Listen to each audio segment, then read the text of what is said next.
Ya, kami memiliki saksi untuk pemilu legislatif dan kami mempunyai saksi untuk yang namanya pemilu pilpres. Saya daerah pemilihan Jaten 5 Solo, Boyolali, Klaten, Sukoharjo di atas 50% legislatif, kemudian Boyolali di atas 60%. Kenapa Pak Ganjar Pranowo memperoleh suara di Kota Solo tidak lebih dari 50%? Ini yang saya sebut anomali. Ada sesuatu yang terjadi di luar kemampuan saya, yang seluruh tim sukses partai maupun relawan Aryo Bimo ada sekaligus tim sukses Pak Ganjar Pranowo dan Pak MD. Seluruh baliho saya senyawa antara pilek dan pilpres. Ada sesuatu gerakan yang memang di luar kemampuan kami yang saya katakan tadi. Kalau pilpres dijalankan semacam ini, kita nggak perlu ada pilpres. Dan saya takutnya nanti di pilkada. Kalau di pilpres, di pileg kita rapat. Di pileg, partai baru yang mentargetkan akan lolos mendapatkan 30 kursi di parlemen nggak akan bisa bergerak, karena PDI Perjuangan, Partai Golkar, Partai Gerindra, Partai Nasdem, Partai Kebangkitan Bangsa, Partai PKS, dari tingkat pusat, tingkat provinsi, tingkat kabupaten kota, kita mengawal jam per jam, rumah ke rumah, tiap detik. Ada perkembangan seperti apa, ada pergerakan seperti apa. Bahkan ada 2 rumah itu nggak bisa keluar bansosnya, kita jaga, nggak bisa beredar. Kita bikin satgas money politik. Di situasi konsentrasi masih mengamati, kami melakukan pileg, terjadi manuver untuk memenangkan salah satu paslon di pilpres yang duitnya nggak tanggung-tanggung, yang masih investigasi antara 150, 300, bahkan 400 pun.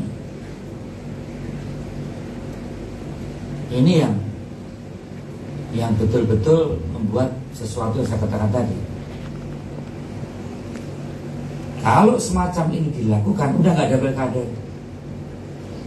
nggak usah ada pemilihan wali kota, nggak usah pemilihan gubernur, nggak usah ada pemilihan pilpres 2029. Kalau masih kejadiannya seperti pemilu tahun 2024 ini, percuma tahapan pemilu yang kita lakukan. Mendingan oligarki, monarki itu ditunjuk, ada selesai. Ini mau pakai cara apapun tidak akan bisa. Mau sehebat apapun capres tidak akan bisa melawan dengan sistem kemenangan 02. Nggak akan bisa. Sudah kali di Bali, saya pengaturan jadwal, semua survei di atas 70. Semua survei Bali. Bahkan saya tidak menjadwalkan Pak Ganjar Pak Mahfud ke Bali karena sangat sudah aman. Tidak ada satupun kabupaten yang Pak Ganjar bisa menang. Kenapa? Ini sudah pertanyaan-pertanyaan yang harus kita jawab. Nah, untuk apa kita berkontestasi? Tapi salah satu partai yang besar mau dapat 30%, 30 kursi di parlemen, nggak bisa karena tabrakan dengan partai pengusungnya sendiri, gitu. Faktanya demikian. Akhirnya nggak dapat kursi, tetap 2,6.